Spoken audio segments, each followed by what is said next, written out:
Mary O'Sullivan here with your Better Business Bureau, and we are BBB delivering through these trying times. So these webinars are for the purpose of supporting our businesses in topics that are going to help you navigate these times. I'm thrilled, as I said, to have Wanda Murch here. Wanda is, of course, one of our accredited businesses. She's also one of our board members, so we're thrilled to have her here this morning.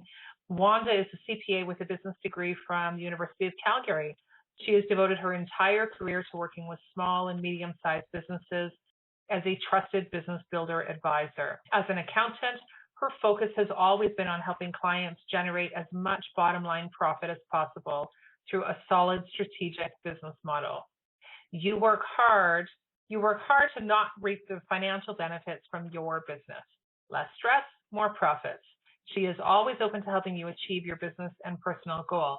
I've worked with Wanda for a long time. I know she's very talented in this space and very competent, and I'm thrilled to have her here this morning. Thank you, and good morning during this fun-filled last couple of weeks. And I really want to thank the BBB for inviting me on, and I can't stress enough the value that the BBB is bringing to us during this time. There's a lot of misinformation and miscommunication going on out there right now, and the BBB is working diligently to bring you really good, solid, vetted information. So I encourage you to keep in touch with them and on their Facebook, Instagram, and that sort of thing. And so I really appreciate the opportunity to present today. And as Mary said, I am a business coach and an accountant. So bottom line is everything, and we're being tested this week more than we've ever been tested as entrepreneurs. But you know what? We're Albertans, and we're a resilient group. We're very entrepreneurial. So we've got this. So I created this PowerPoint last week, and things have changed dramatically in the interim. So I'm going to kind of rush through the crisis because I think we've all come to grips with the fact that, yes, we're in a crisis, then talk about how we survive the next 30, 60, 90 days, whatever that might be. And then I'd like to put a more positive spin on it because out of disaster and crisis, there's always opportunity. And to sort of put a little bit of a ray of hope in there that, we'll get through this. It's not going to be easy, but we can manage this. So the first step is weathering this storm. And what you absolutely must do is get a clear picture of where you are and where you're likely to be in the next 30 to 60 days. You can use worst case, best case scenario, whatever you need to do, but get a real picture on your cash flow.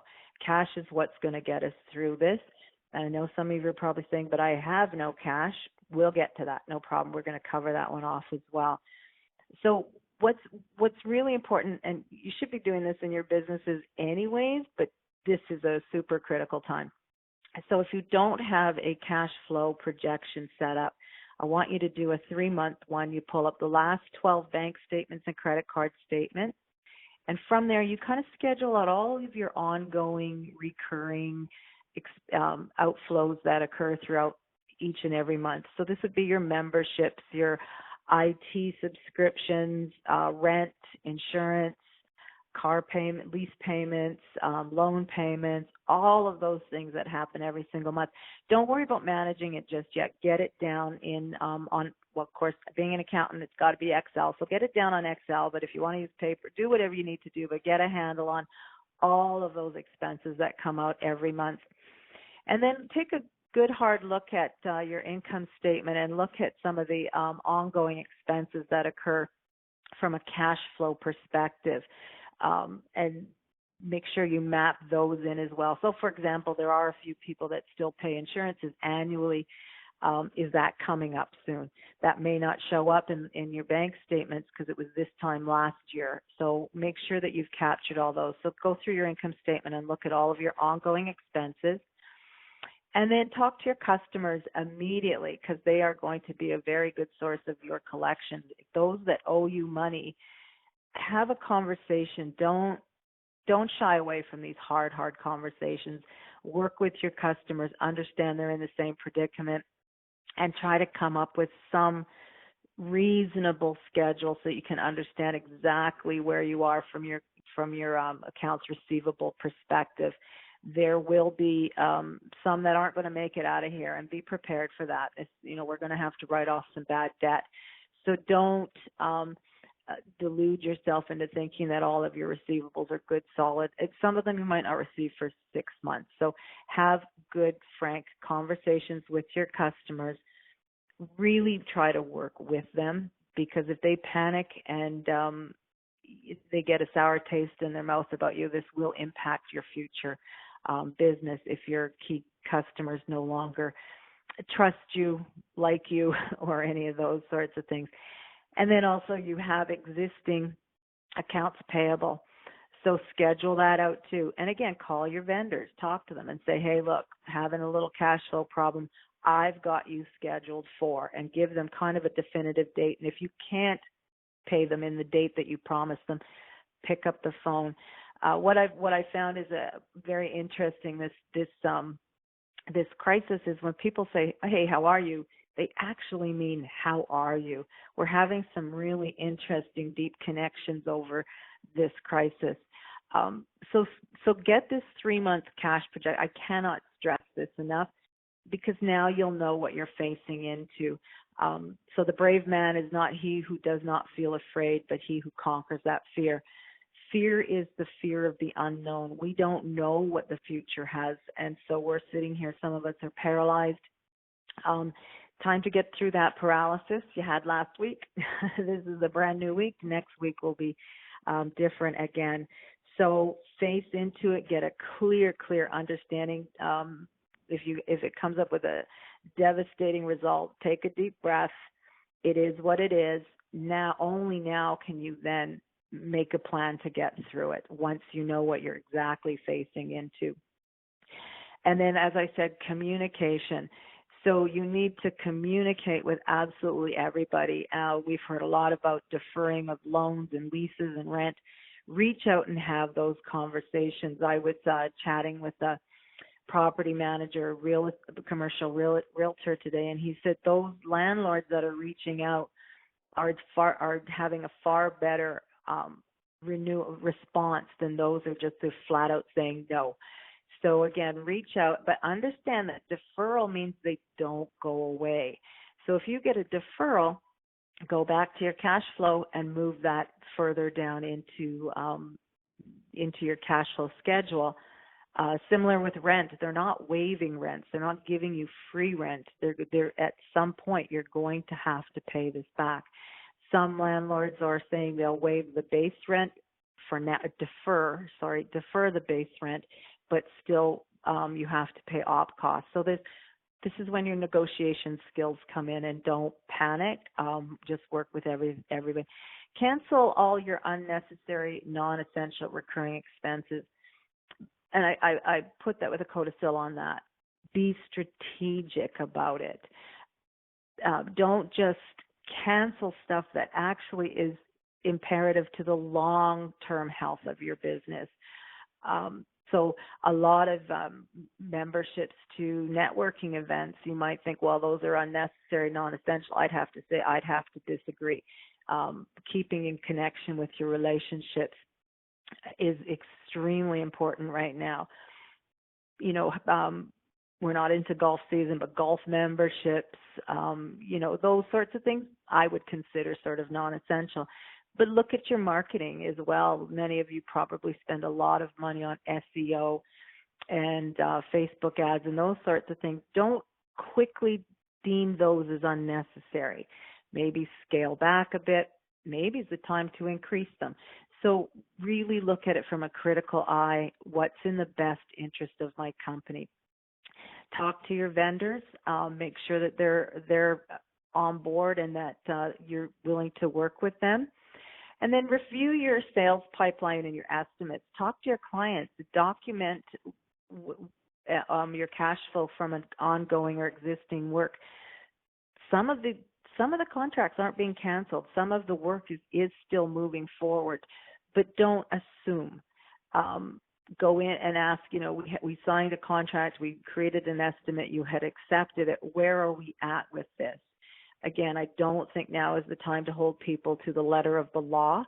I think it's all about working with our customers, our vendors, our bankers, everyone. We have to understand we're all in this together, and not everyone can take the hit of deferring your expenses for you.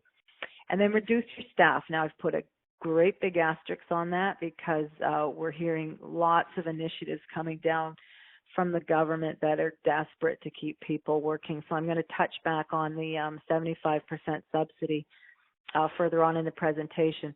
But all your non-essential staff, reduce them, work with them, because understand they're being panicked as well.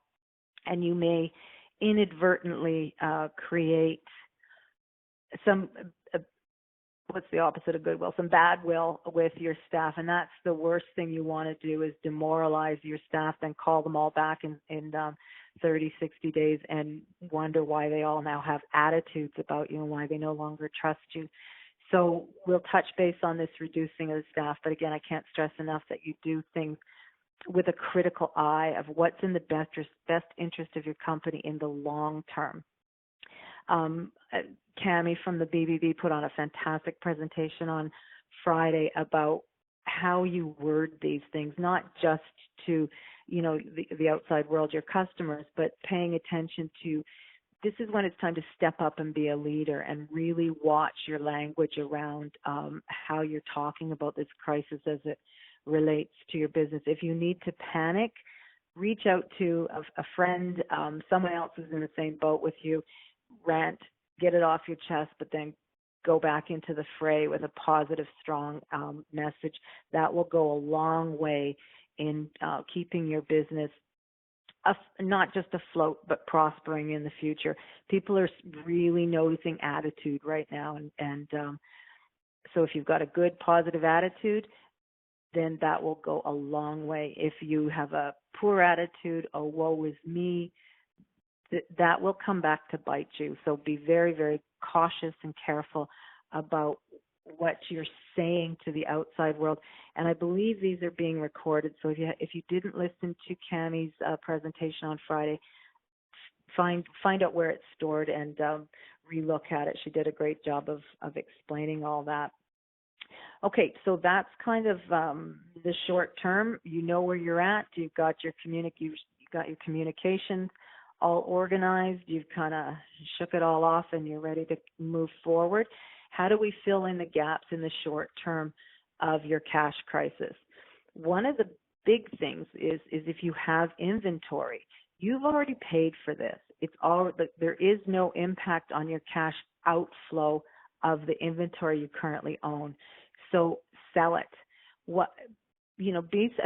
Be strategic. I'm going to say that continually throughout this presentation, but be very strategic about your inventory.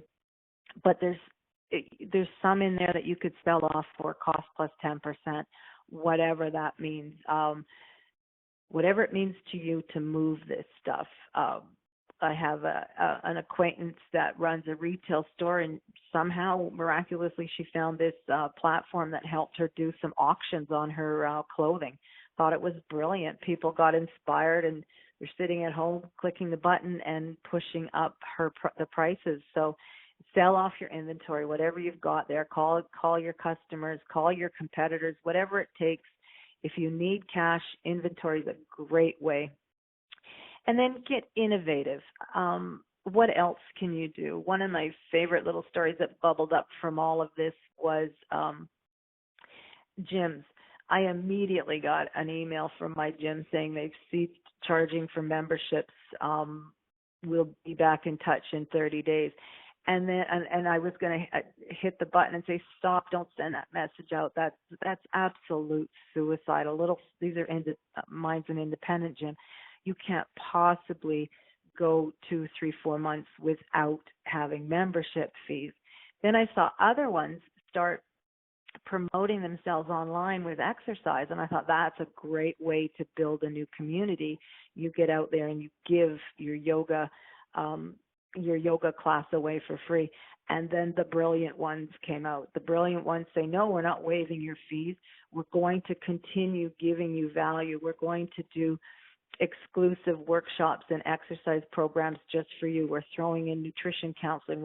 We're doing all this. And then one of them even went so far as to rent out their spin bikes in order to populate their classes. But more importantly, they just created a revenue stream that they did not have before. So before you leap, take a deep breath and say, what else can I do to bring value during this time to my clients that will continue to pay and not knee-jerk reaction to cancel me right away. So that's just a little independent gym idea, but there's so many really cool and interesting things that have happened out there. And you just look at these people and go, wow, the rest of us are crumbling and you're coming up with great ideas. That's amazing. So again, look to see what your competitors are doing and don't just panic, send out a communication, make sure it's very strategic and say, how can I move this forward? And one of the other things I'm having conversations with people is this might well be our new normal. And I've reached out to a couple of gyms saying, why don't you keep online classes going even after this clears up? I, for one, sometimes I like being with the group. Other times I'm running late and I just don't feel like jumping in the car and going to class. Well, if I can simply turn on my computer and join, why wouldn't I? They've doubled their they will instantly double their capacity at that point if they keep these things going. So that's what I mean about get innovative. And if you're not, again, this is where you reach out to your peers, have really good conversations and think outside the box. What else can I possibly do to continue to add value to my clients that they'll either continue to pay for my services right now in the short term, or B, they will jump all over me once this crisis has cleared.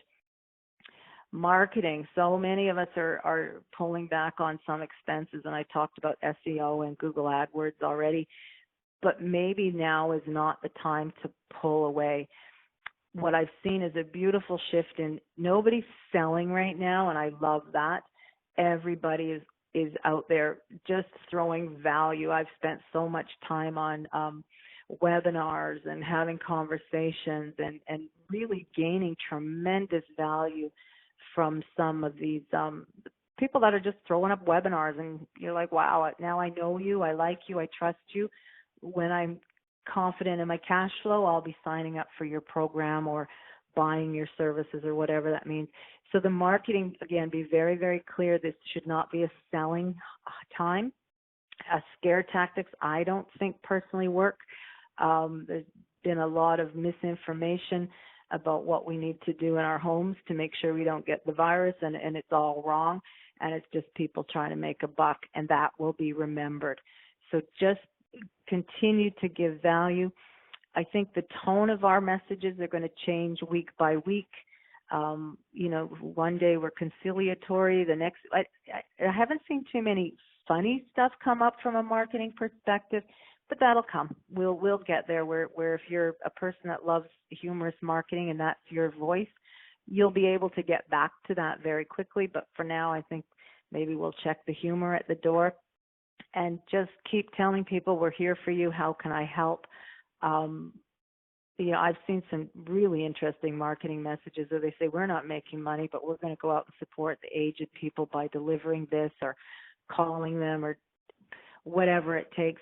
And I think that's amazing. Those are registering and we'll remember them.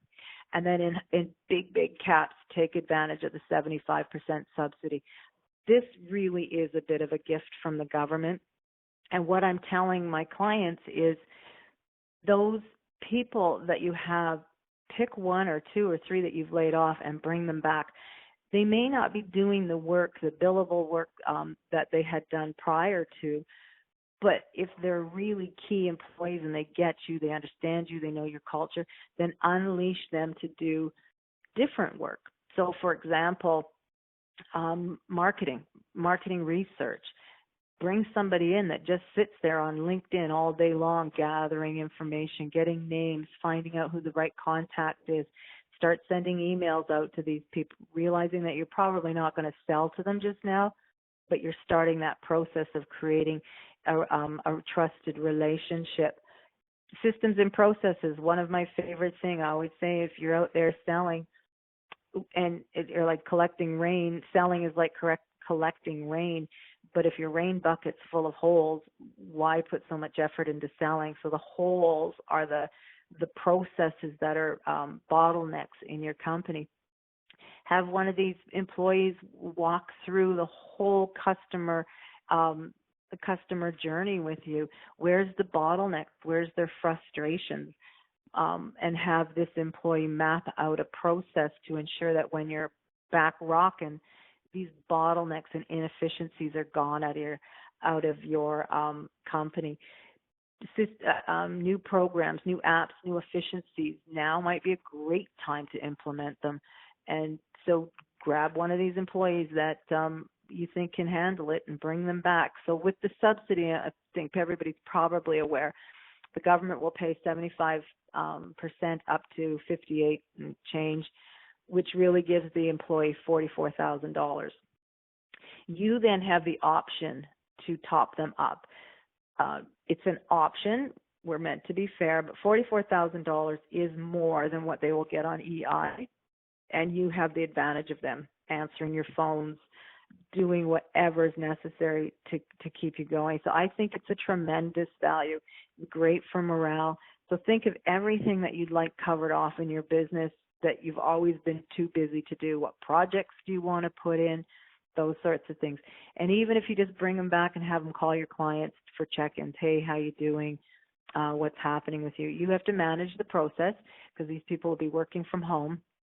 Outline your expectations because this is not their regular job or position.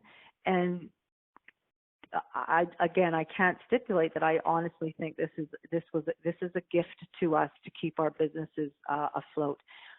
Easily, any of your staff could take over your Instagram, your Facebook, be constantly communicating. Again, you have to manage it though. Managing the expectations. You have to clearly tell them what you want done. And then there's the debt. And this one is difficult for, like, if people panic and charge off and go, we heard the BDC is going to start loosening its purse strings and giving us working capital lines of credits and or long-term financing. Maybe it's at a reduced interest rate. They're not all clear on that yet. But I really caution you before you go into more debt to analyze your business model and make sure that it actually can use this debt and grow through it, that the debt's just not going to cripple you a year from now. Having said that, there is a $40,000 up to a $40,000 loan available via the government through your own banks. If you manage to pay it all off by December 2021, there's a forgiveness of $10,000. This is absolutely brilliant debt, and I don't see why you wouldn't do that, but only if you really can afford to pay $30,000 back in a year and a half. And again, it's meant to cover your operating expenses. It's not meant to buy new equipment or anything like that. So before you go into debt, I really want you to go and look at your business model to make sure that it's not kind of flawed. We get so married to our businesses. We think they're brilliant, and yet we don't dig into it financially and say, you know what, my products, my projects, they're inefficient. I'm not really making money on it. The demand wasn't really there. Do I really want to incur more debt until I get a better model organized is a great question to ask yourself. And again, back to marketing and selling. I honestly don't think you can take your foot off the gas right now. It's a great opportunity to jump on the phone and talk to people. But it's also a good time to step back and reflect and get crystal clear. Who are your clients? What are their needs? What do they want? Why do they buy from you? And what do they want to hear from you right now? So again, too often we are order takers. We just answer the phone and go about our business. But there's niches in absolutely every market. Every single plumber has a different story, relates to different clients. And if you're not clear on who's bought from you in the past, this is going to be crippling in the future, because everybody's coming after your clients. Trust me, in the next 6 months, when everybody opens their doors, there's going to be a surge. And I never like the idea of negotiating based on price. I much prefer to have a really solid business where you give them value for what they pay for, rather than to nickel and dime. You're not used car salesmen. You are in business adding value to the clients. So do some market research, reach out, start creating relationships. Focus right now on building your brand. I've mentioned that about the context and the tone with which you're now speaking to your customers are listening. So remember to be really crystal clear on this, and be nimble with your messages. Learn and adapt. Watch what others are doing, and also when you're reading, take note of how you feel about a message. If somebody's doing a hard sell with you right now, you're all no, next. Don't you be that person as well. So the phone and these Zoom meetings and communication right now, I think, is the number one thing. So the message here is, what I'm trying to tell you is, don't take your foot off the gas of marketing. Right now, it's the most important activity you could possibly be engaging in, is getting the word out about who you are and what value you bring to the market. And so this will pass, and where will you be when this clears? And I think more and more people I'm listening to are finally moving into this phase. The panic the shock is over. I can't say the panic necessarily is over, because no one knows where they're going to be in 2 months. But once you've got kind of a handle on the panic, it's really a good time now to think strategically. The world will change. It's going to change fundamentally from this. Are you aware of those changes? Video conferencing, working from home, all those things are going to become our new normal. We are headed into a recession over this. But the flip side is, there's going to be billions of dollars, and in the United States, trillions of dollars thrown at stimulus packages to keep the economy going at all costs. Good news for those in construction, or who your clients are construction, or anybody that is in that world. There's going to be roads built, hospitals, seniors complexes, low income housing. Those sorts of things is where the stimulus money is going to be flowing. And we have a pipeline too, so that's all good news. We got the good news yesterday. I think countries learned that we can't just full stop pull out the Canadian resources. We need that revenue coming in. So there will be really good opportunities, but only if your company is rock solid, has a solid business model, and is able to take advantage of some of the opportunities that are coming down.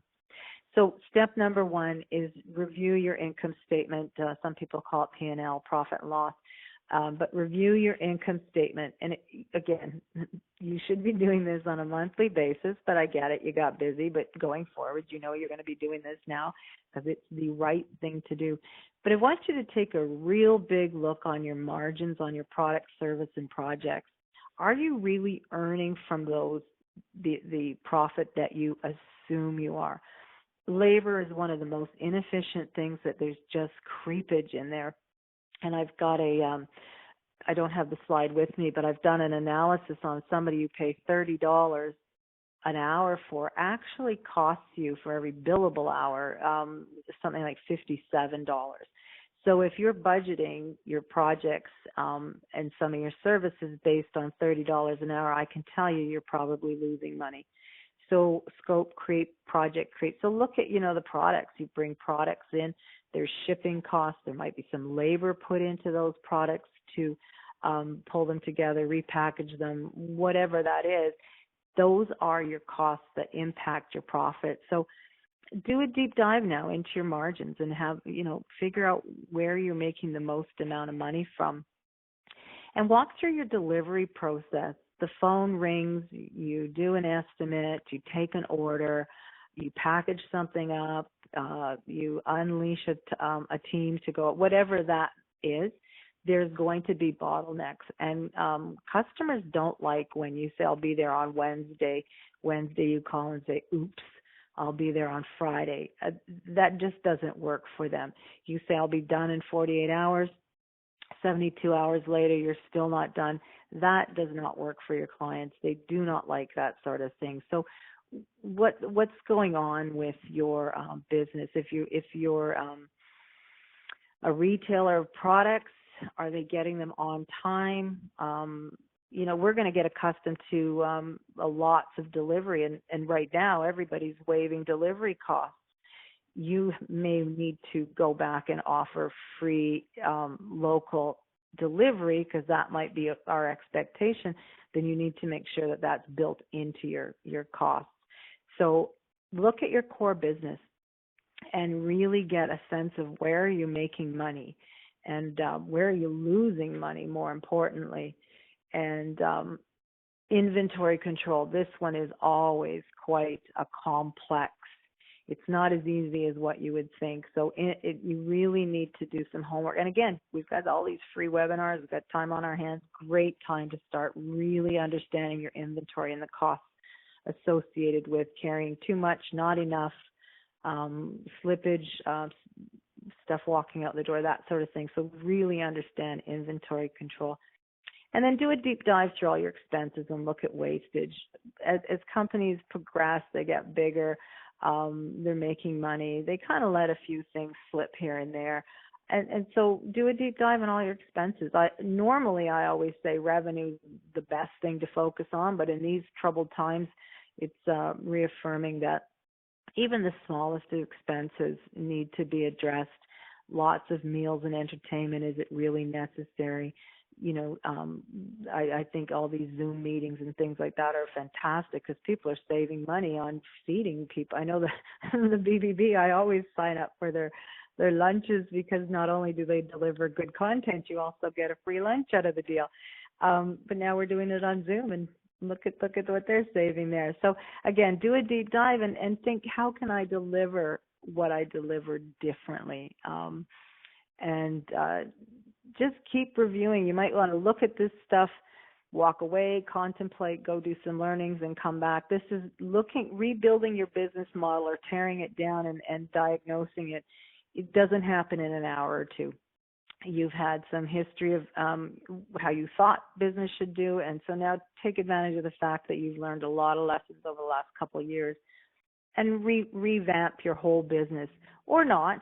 Maybe there's the satisfaction of knowing that you are actually on the right track, but know that with certainty.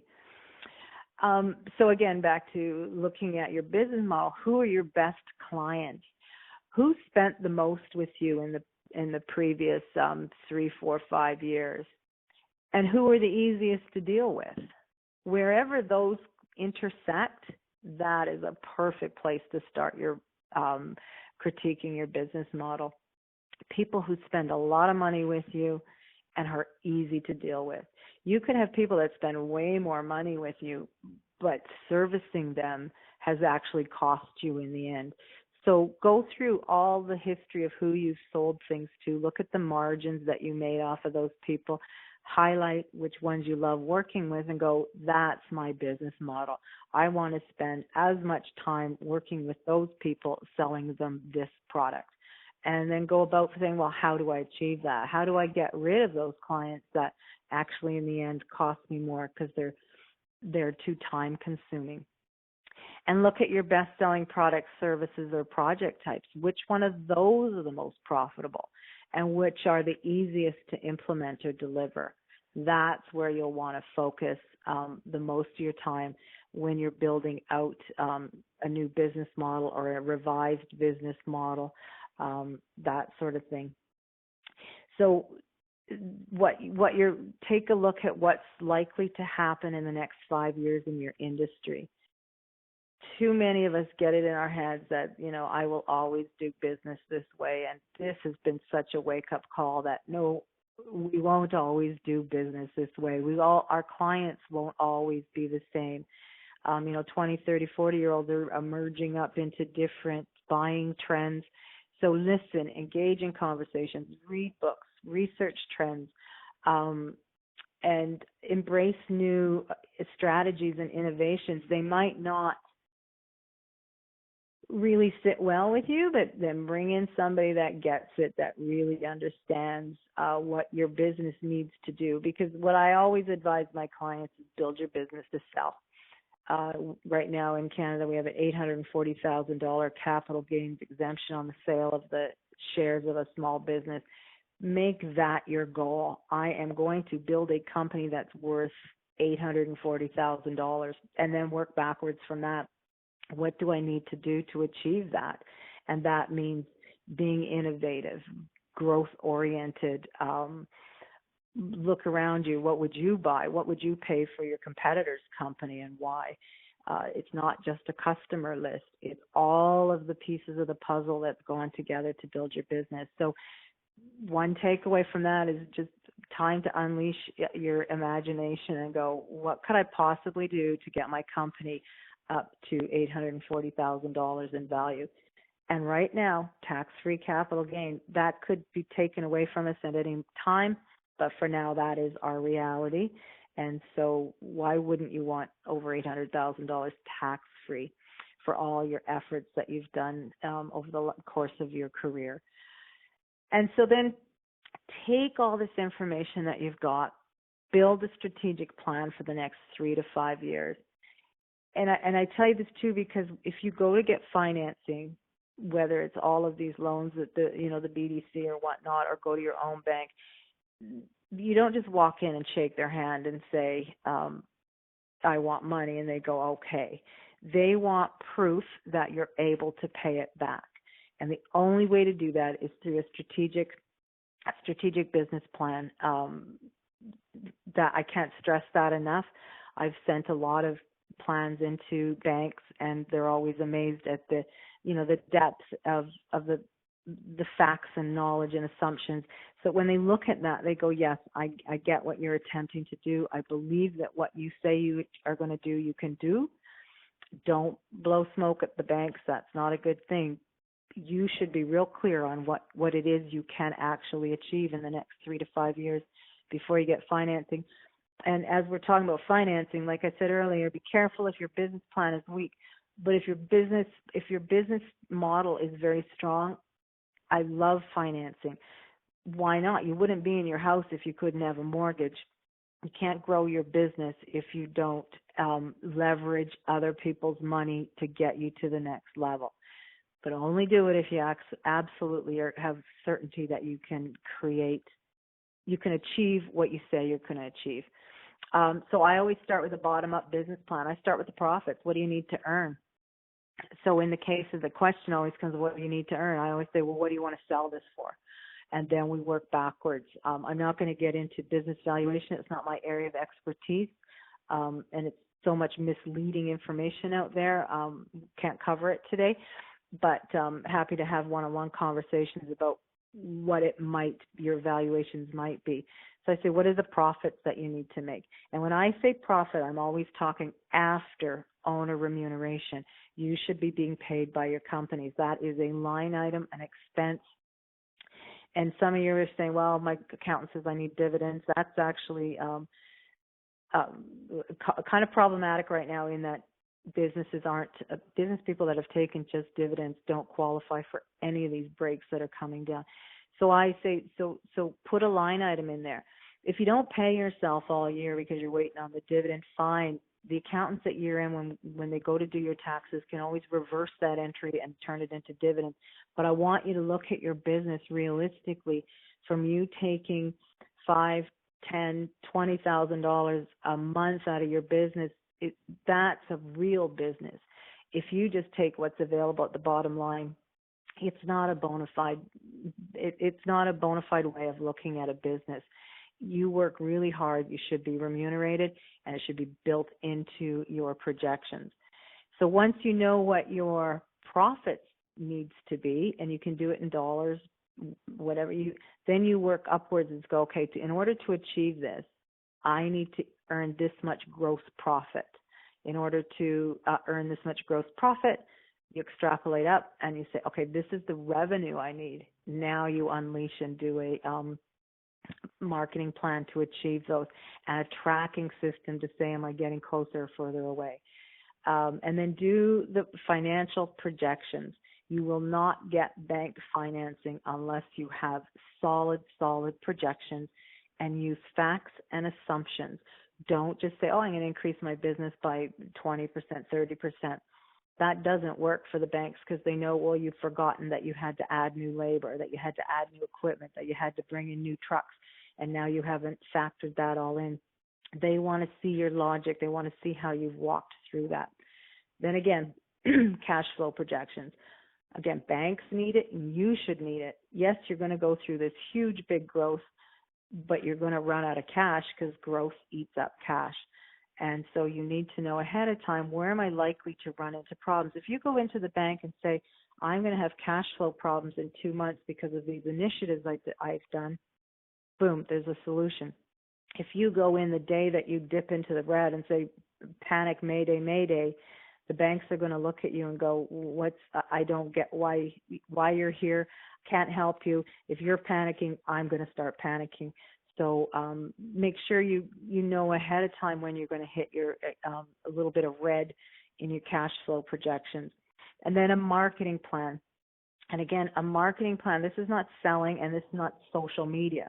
This is your message, who you sell to, how you talk to them, how you promote your products or services, and from there becomes selling. And so everybody is getting confused with the word marketing as if it means social media.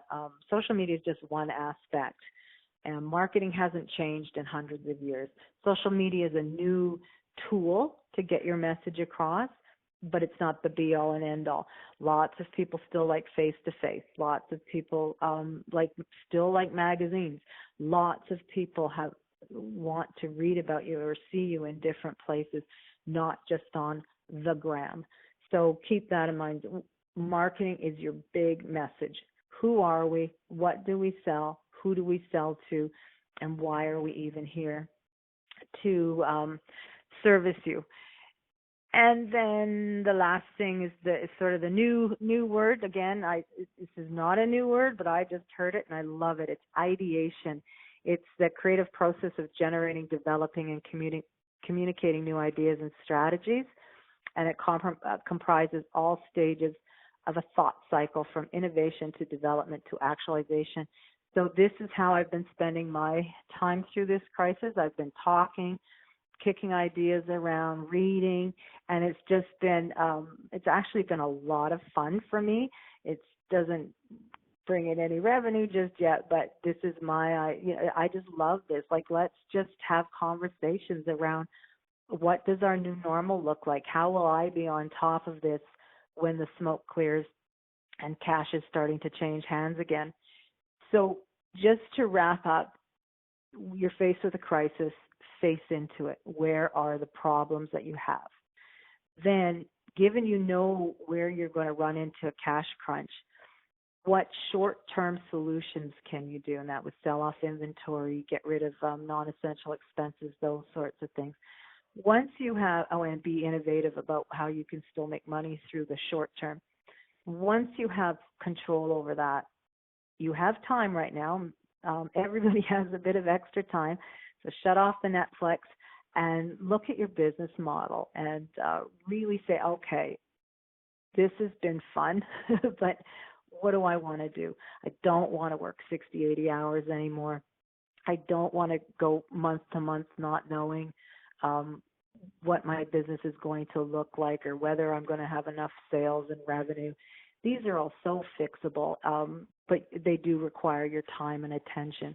And I think this has been a wake-up call to everyone to say, okay, I'm happy to go back into business, but it can't be the same. I can't work so hard and not reap the rewards and not have buffer or cushion for when this sort of thing happens.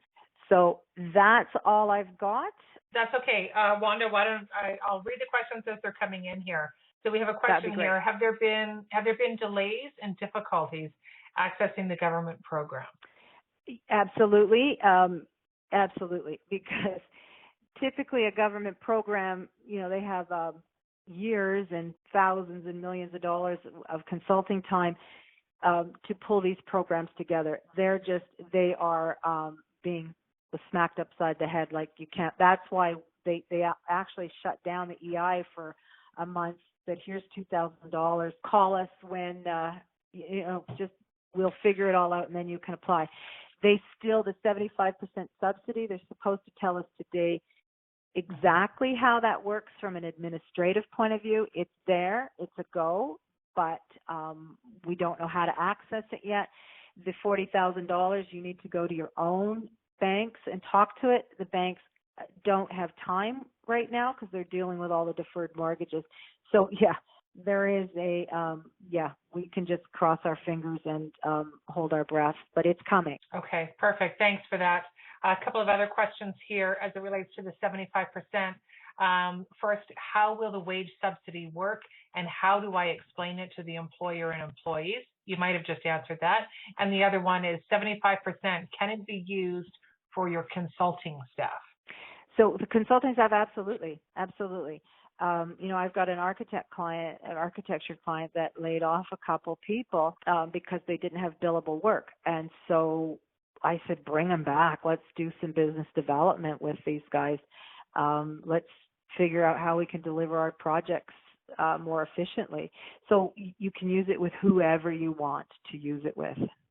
And what was the first part of that, the 75? We don't know the exact way of how it's working. So what you need to do is sit back and say, okay, I want to do some marketing. I want to do, have people on the phones talking to my clients. They are going to get $44,000 from the government, or you are. That's the piece I don't know.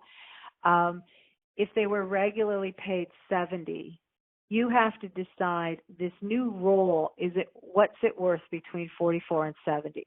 You're not under any obligation to pay them the $70,000, the $100,000, $120,000 that they previously earned. You get to assess, I have this kind of work for them. I will bring them in, I'll bring them in and I will top them up to $60,000. It's completely voluntary what you pay these people. So be very careful of your messaging around that. And again, I would say Cami is a great resource at the BBB to talk about that. We have some HR people too in the BBB that can explain how you can keep your message positive. And I mean, they're going to be way better off than the other guy that's not working. So, yeah. Okay, perfect. Excellent. Thanks for that, Wanda. Wanda, so much valuable information. That was so fantastic, so spot on, not only as we're navigating in trying times, but just in general, this information. Cash is king. Communicate, filling in the gaps, keeping marketing and delivering value, marketing and selling, assessing your business model, and building for your strategic plan and where you want to be. Such fantastic information as we're all adjusting to what our new normal looks like and needing to be really intentional in our focus and in our actions. We have a couple of other things there. Thank you. So that's fantastic. So Wanda, thank you for spending time with us. My pleasure. This was good. Oh, it was so great. And it's so great to be able to deliver such valuable information right now, and information that, business owners can trust, which is so important because there is so much information out there. And as BBB, we're hoping that we're delivering an avenue where people can come and find some trusted information. So thank you for that, Wanda. For more information on BBB, you can find all the events at bbb.org. Or to speak with anybody on our team that might be able to add value and resource to your business, please do not hesitate to reach out. We are your BBB, delivering in trying times. So thank you very much, Wanda, and thank you everybody for attending today.